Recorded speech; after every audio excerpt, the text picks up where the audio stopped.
Nation in Conversation, proudly brought to you by AFGRI, Fort Knox, Hinterland, Monsanto, Nedbank, NWK and Senvis.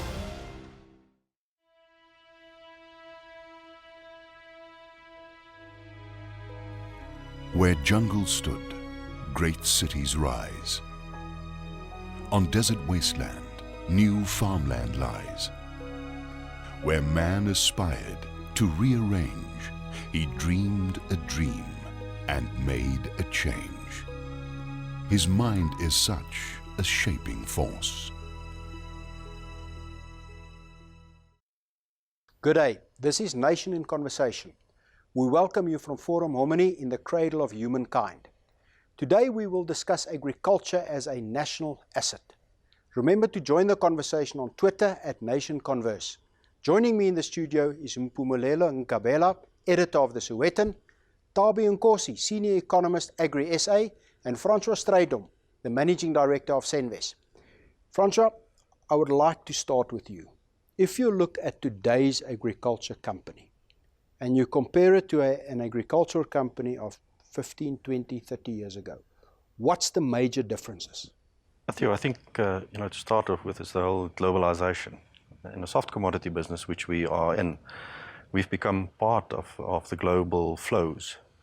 So that has become one of the biggest challenges. And with that, your client base is their competitiveness.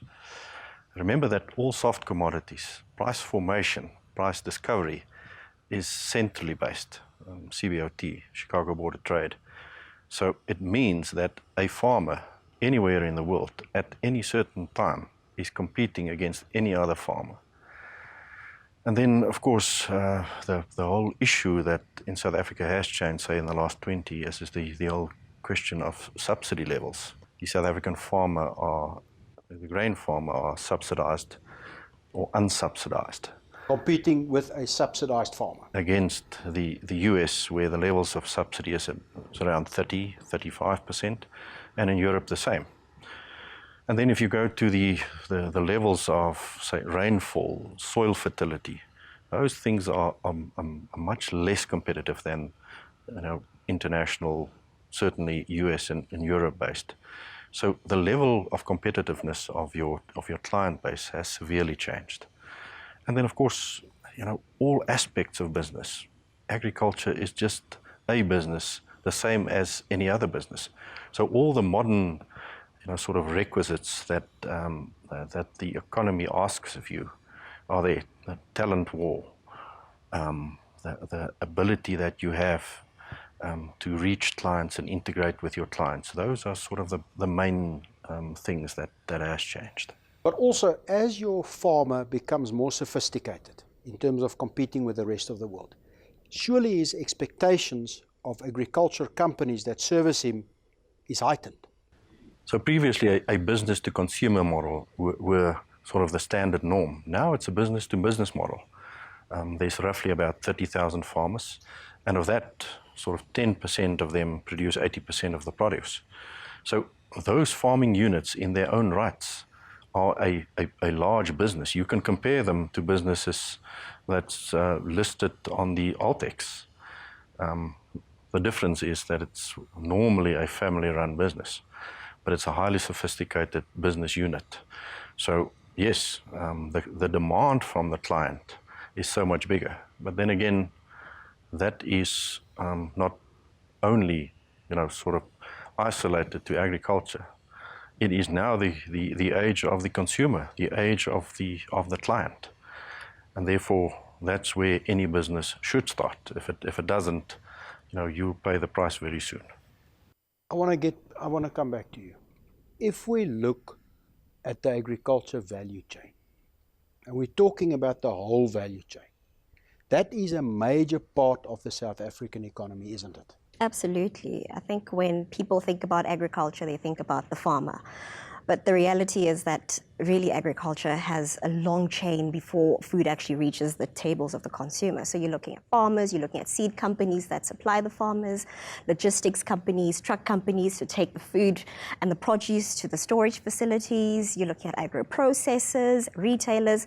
So it's quite a significant value chain, and the contribution is quite great. If you look at primary agriculture alone, that's just talking to people on the land, farmers, they contribute about 3% to our country's economy.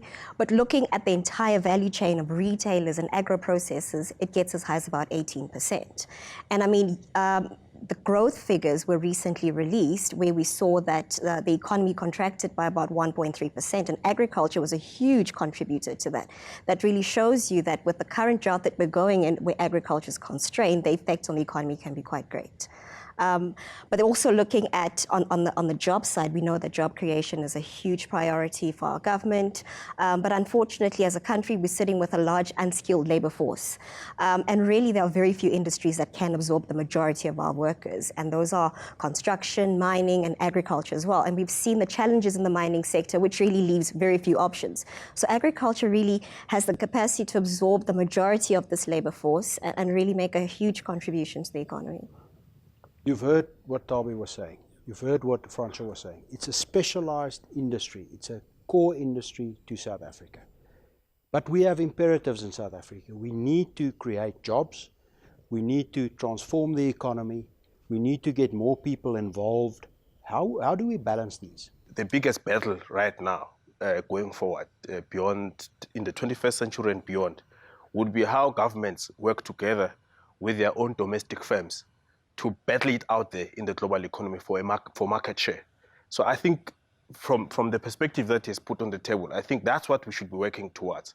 How do we work together to gain market share for our products, and in so doing earn foreign exchange, in so doing employ more people, while at the same time keep on innovating, do what other people call creative destruction, meaning we keep on innovating, destroying old models of production, introducing new ones that are efficient, and while at the same time doing what she's talking about, getting more people trained in the new modes of production, new modes of doing things, so that we stay ahead of the curve globally. There's no other way. You can't survive if you're not globally competitive, because we are part of the World Trade Organization system. If you are not competitive, if your products are not competitive and not able to produce at a larger scale, foreign products are inevitably going to come to the market. At the end of the day, people need to consume here.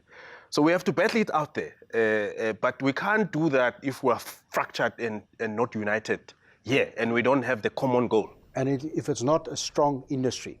I'll get back to the challenges and specifically our role in Africa. Nation in Conversation will be back after the break.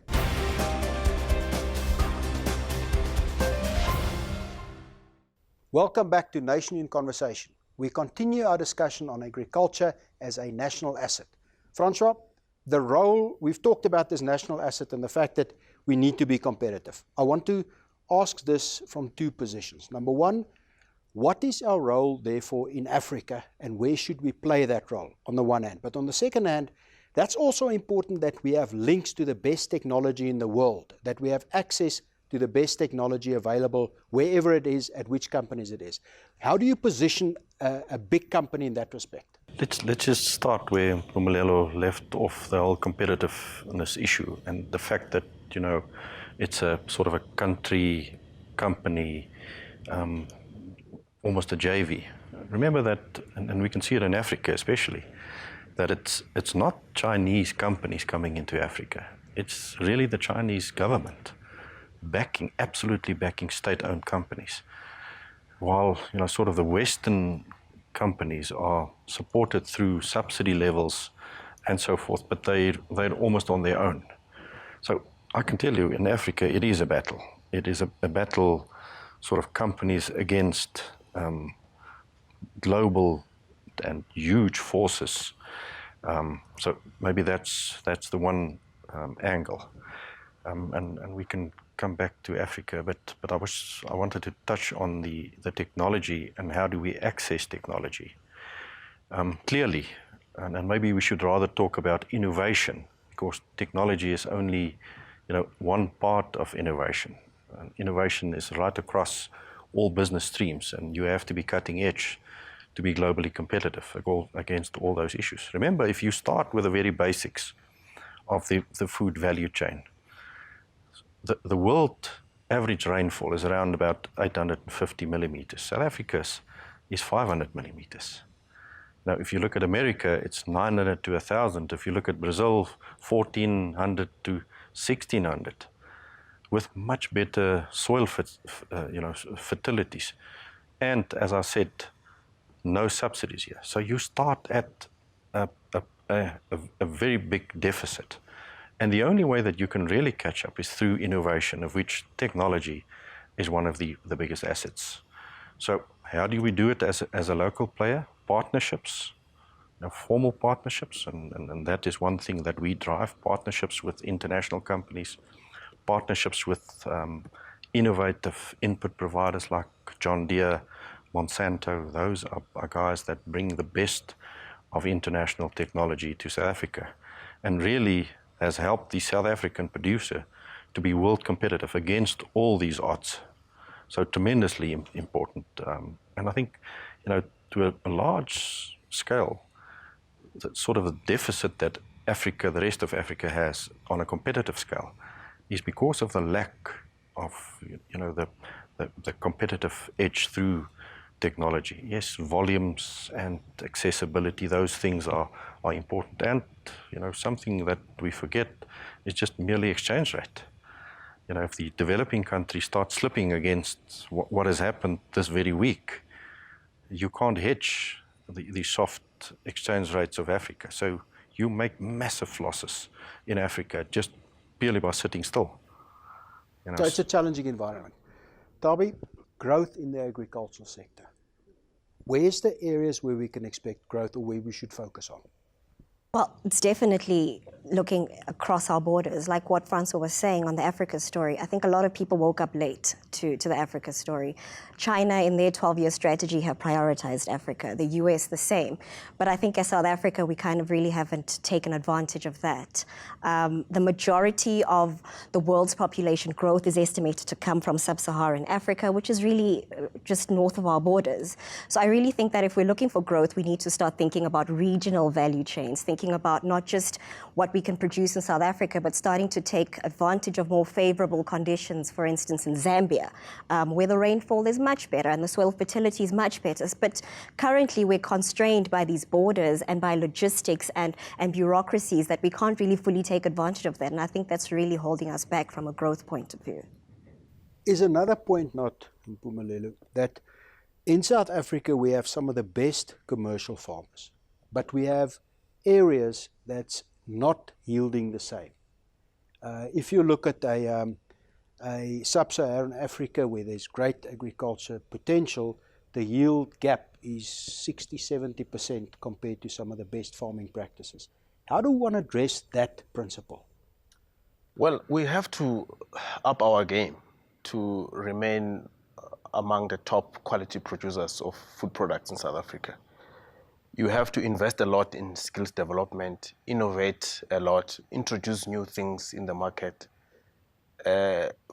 grow other fields which other people at the moment regard as rare fields of study. Soil science, for example. Do we know in detail which parts of our country are able to produce what products? And have we done a comprehensive study? Or do we perhaps rely on old studies? Do we keep on looking at the new evidence coming up? The change of rainfall patterns in our country, doesn't that require perhaps new ways of studying how to grow certain products in certain regions using certain methods of irrigation? What new methods are we innovating to conserve water and keep on producing? So to stay up there, you really have to have cutting-edge skills, innovate new technologies. How do we broaden that base? How do we give people in rural areas access to finance, skills, information? Because there seems to be, I don't want to say easy win, but there seems to be some benefit in getting those levels to where they could be. The starting point is our education system. I mean, these days, it doesn't matter which book of economics you read, whether it's from the left or from the right or from the middle or from whatever liberal kind of, whatever economic thought you can read about these days, all economists will tell you about the importance of skills and the importance of education. If you get our education system right and we know our priorities, and then you start channeling resources to make sure that you get good outcomes. The diagnostic report of the National Development Plan made very interesting observations that we investing a lot in education in terms of spend. And I think the government generally acknowledges that in its policy documents, but you're not getting the desired outcome. So if you begin to fix that, I think over time you should be able to see people coming up. So that will help a great deal in my opinion. After the break, I want to talk about the future. Nation in Conversation will be back after the break.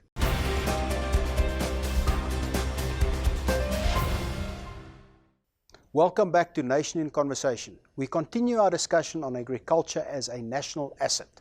Francois, how do you see the future? If I were to ask you 5, 10, 15 years from now, what will the agricultural sector as an asset need to be as competitive as today relative to the rest of the world? So we started off, with the whole innovation and technology. So certainly that has to increase. We have to really pace up to international standards. I think we also have to be realistic, Theo. We aren't the best agriculturally suited country in the world. If we are a developing country that has specific developmental needs. So we're not at the level, at social level, where the first world and developed countries are. So there's other issues that we still have to address, and we've touched on some of those issues, and we have to work through them in the next few years while staying competitive.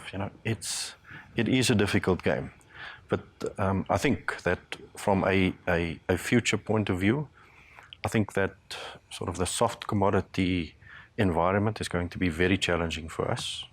And Tabi has already referred to sort of value chains up in Africa where things are a little bit more suitable. So just from a South African point of view, that is going to be a huge challenge. I think something that we must really think hard about is the structural changes that's happening in the world economy. We now see, crude oil trading below $40, and that is a huge structural difference. There's a dislodgement between soft commodities and the energy sector. The energy sector itself is transforming. There's competitive tenders from clean green energy now competing against crude, where crude has to go down to $10, $15 per barrel to compete. So structurally, the world is struggling, and a developmental country, developing country, is even there's even bigger challenges. But fortunately, the positive thing about South Africa is we have some kind of genetic capability, and that has always saved us. Ordinary people of South Africa, the 50 million inhabitants, that's our asset. And they can then work on the land and work on all the different economies. And we've always managed to pull that off. So I think that excites me. That is the real genetic potential that's almost inherent in all South Africans. Darby, from your point of view, the future? I'm quite concerned about the future. The average age of our farmers currently is about 62, which when you think about the future, well, who is going to produce? How do you start getting young people and people to carry on production into the system? We haven't seen a huge uptake of that. So that is a very big concern, and I think that's a discussion that we should be having more often. At the same time, the demand for food is growing. As I mentioned, we are a robustly growing population, and unfortunately our food production might not catch up with the food demand. So what is going to happen? And that's where innovation needs to start coming into play.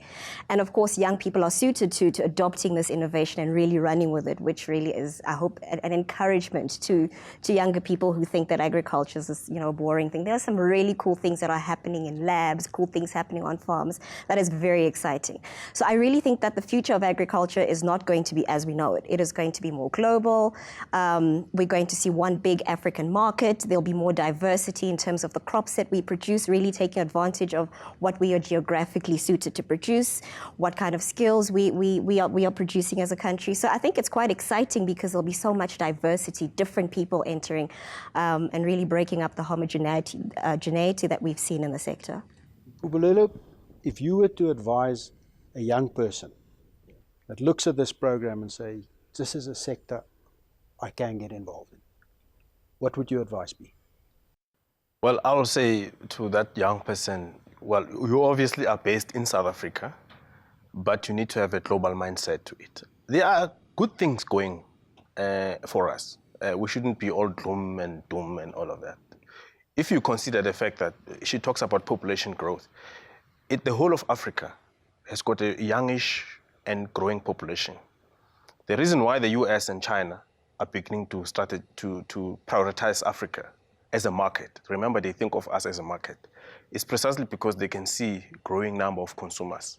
And if you look at the average economic growth in Africa, although from a very low base, 5 to 7%, it's against the world average, but obviously from a very low base. So there is growth coming on the continent. More and more people will be entering the middle class status in the next decade. So they will be wanting to demand and consume certain type of products. So there is a market out there. And if you also look at our retailers, I've been studying ShopRite quite curiously in a while.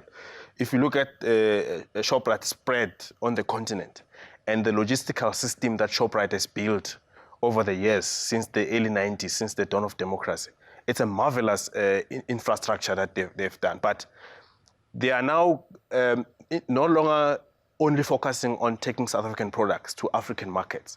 They are under pressure from those countries where they operate to also source products domestically there. So once we have that kind of dimension where every country now looks after its own share in the bigger market, the best way to stay ahead, again, is to innovate, stay ahead in terms of the quantity that you produce as well as the quality that you produce. So if you look at all of these factors, there is actually an advantage. For every setback that we might be talking about here, there are actually big advantages that clever entrepreneurs will be able to take advantage of. But I must say, I must end on this note. This country, I think, needs a competitive strategy. Overall country strategy. An overall competitive strategy to say, this is a competitive strategy for South Africa. And this is what it will entail in the agricultural sector. This is our strategy. In the resources sector, which, as she says, is in decline because of global demand is depressed at the moment. But in a depressed environment, in an environment where you're dealing with finite resources that can be exhausted any time, what becomes your competitive strategy in that area? In services, what is our competitive strategy? We have desperate strategies. The National Development Plan talks about a great nation, very lofty goals, and it's got a little bit of detail there. But one doesn't get a sense that we have the edge to compete. We are interested in competition. We sometimes see allies everywhere. We think China is an ally. It's not an ally, it's a competitor. And we have a competitive strategy for them. Just a point. You say Africa growing at between 5 and 7%. Think about this. If you grow at 5%, that means the economy will double every 14 years. At 5%, the total economy will double every 14 years. That is a big market. Thank you very much. Thank you for taking part in the conversation. Visit our website, nationinconversation.co.za, and follow us on Twitter @NationConverse. Please join us again as we continue with our discussion with various thought leaders over the next few weeks. From me, Theo Foster, goodbye. Nation in Conversation, proudly brought to you by AFGRI, Fort Knox, Hinterland, Monsanto, Nedbank, NWK, and Sendes. The world is changing today. The world is changing in every way. Let's stand together, put our hands together, join hands forever. We're making it better. No matter where you are, You could be near or far away. We're singing together, we're dancing together, we're changing.